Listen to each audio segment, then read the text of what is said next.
그리고 하락폭도 거의 40% 이상 하락을 했단 말이에요. 임대로 간 사람이 훨씬 이득이 돼요. 가격이 떨어질 수 있다는 네, 거죠. 떨어질 수 있어요. 왜냐하면 여기에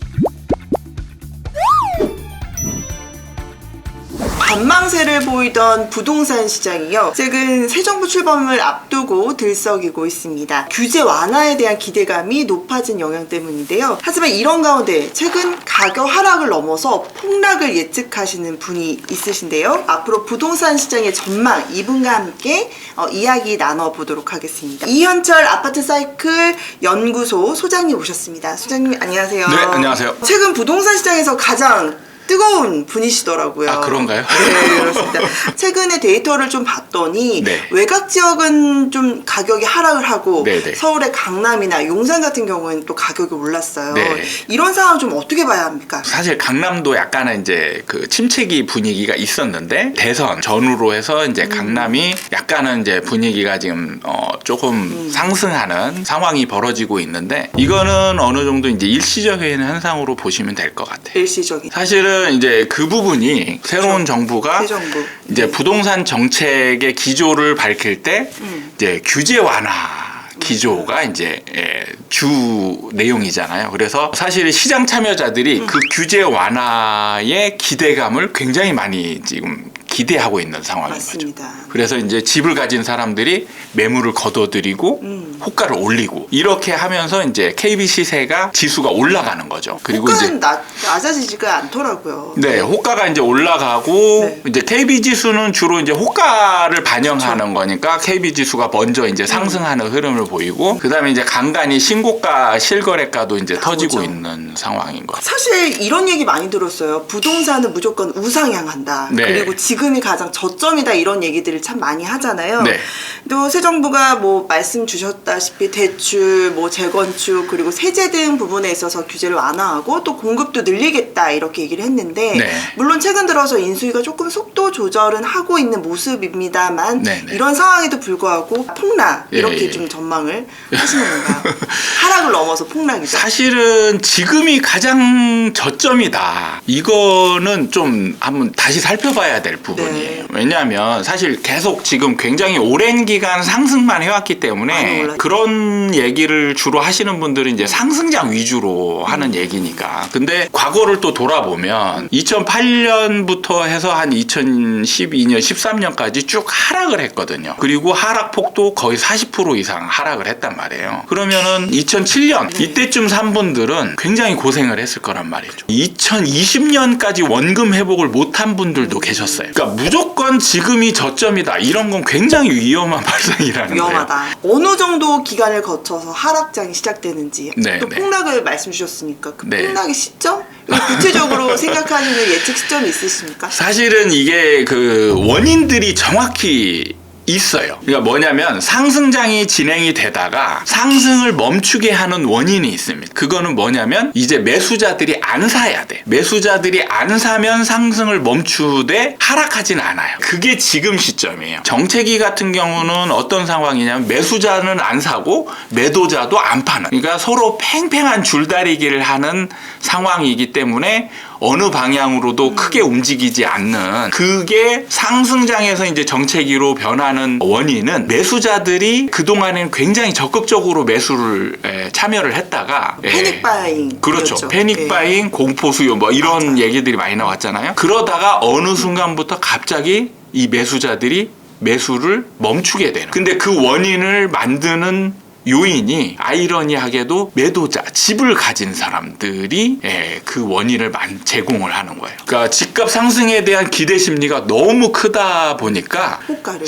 호가 갭을 굉장히 크게 벌려버려요. 근데 그게 어느 한두 사람이 하는 게 아니고 전체가 다 그렇게 해버리니까 매수자들이 이 가격대면 나는 사겠다라고 마음 먹고 있는데 이 가격보다 훨씬 비싼 가격에 매물이 나오니까 부담스러워지는 거죠. 부담스러운 거를 이제 더 멈추게 만드는 요인들이 있는데 네.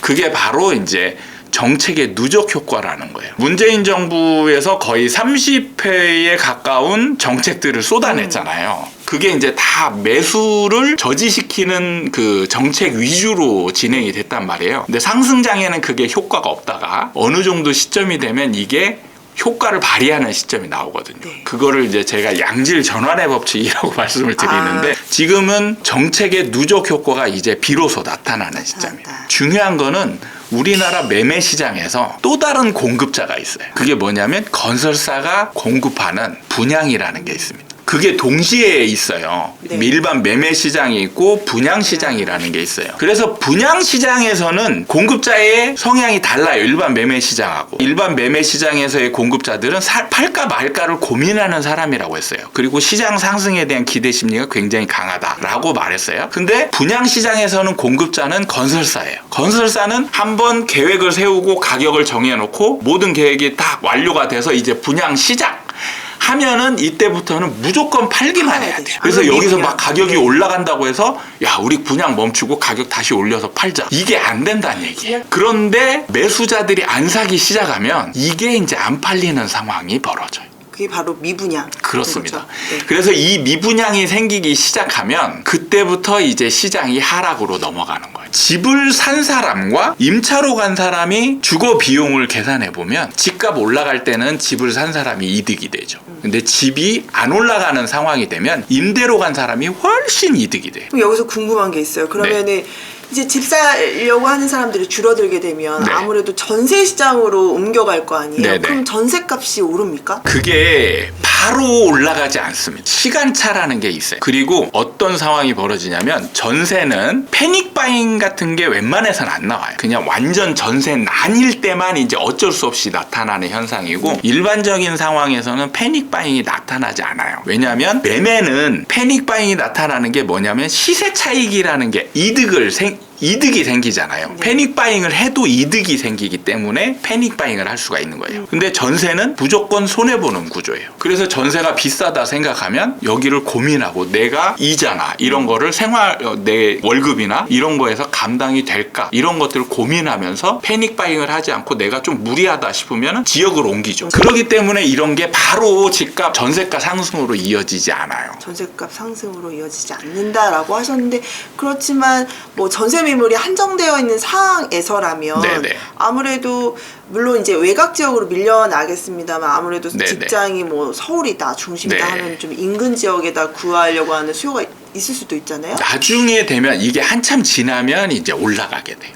시간차를 좀 두고 시간차가 꽤 길어요. 그러니까 예를 들면 이런 거예요. 숫자 개념으로 파악하면 굉장히 이제 좀 쉬울 수 있는데 만약에 전세가가 전세 공급이 1이고 수요자가 1이라면 네. 어떻게 될까요? 가격도 오르지 않고 수요 매칭이 되는 거 아니에요? 근데 그렇게 생각하면 안 돼요. 안 돼요? 부동산은 숫자 개념이 더 중요한 게 아니고 이 사람들의 심리 상태가 훨씬 더 중요해요. 만약에 이게 시장 상황이 상승장이다. 그러면 1대1이어도 네. 올라가요. 왜냐하면 집을 내놓는 사람이 그냥 내놓는 게 아니고 호가를 올리죠. 집을 사고자 하는 사람도 그걸 인정을 해요. 그래서 호가 올린 걸 쫓아가서 사는 거예요. 그래서 이때 수 개념이 바뀌어도 올라가는 상황. 수요자는 한 명인데 매도자가 2명이에요. 이러면은 떨어질 거라고 생각하죠. 그렇지 않다라는 말씀이죠. 예, 그렇지 않은 거예요. 네. 근데 반대 상황이 되면 가격이 떨어지는 상황에서는 하락장이 되면 심리 상태가 둘 다 무너져 있는 거예요. 그러면 이때 수요자가 2이고 매도자가 1명이어도 가격이 떨어질 수 있다. 네, 떨어질 수 있어요. 왜냐하면 여기에 적극성이라는 게 이제 들어가요. 적극성. 가격이 떨어지는 상황이면 이 임대인은 사실 수요자는 눈에 안 보이거든요. 우리가 지금 1대1 막 이렇게 얘기하니까 누가 오든 먼저 내 물건이 이제 나가야 돼요. 그렇죠. 그러니까 수요자는 눈에 안 보여요. 네. 눈에 안 보이기 때문에 시장 상황이 중요한 거예요. 근데 매매가가 하락하잖아요. 그럼 임대인도 굉장히 불안한 심리에 있어요. 그래서 실제로 시장이 매매가가 하락하기 시작하잖아요. 그럼 전세가도 하락을 해요. 그게 왜 그러냐면 심리 상태가 무너지기 때문에 그래요. 그죠. 그래서 시장 상황에 따라서 이게 어느 정도 이 사람들이 이제 안정된 그리고 이 수가 완전히 어긋날 때까지는 네. 네, 이게 크게 바뀌지 않는다는 얘기예요. 조금 시간이 좀 필요하다. 네. 가격 그리고 반영할 여기서 또 이제 또 다른 문제가 뭐냐면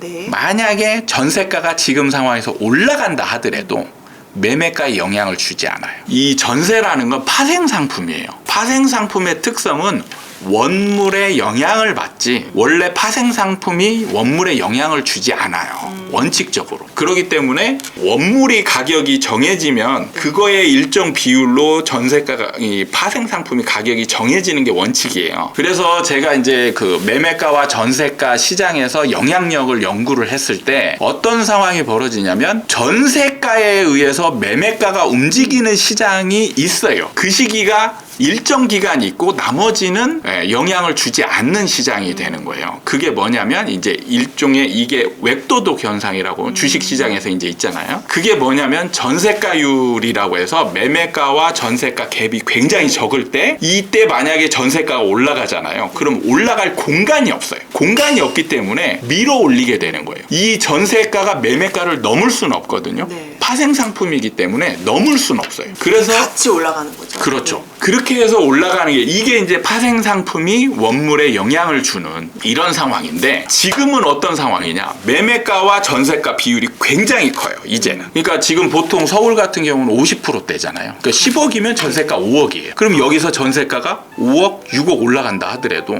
갭이 어느 정도 일정하게. 예, 갭이 공간이 충분히 있잖아요. 그러니까 얘가 올라간다 하더라도 얘가 영향이 없는 거예요.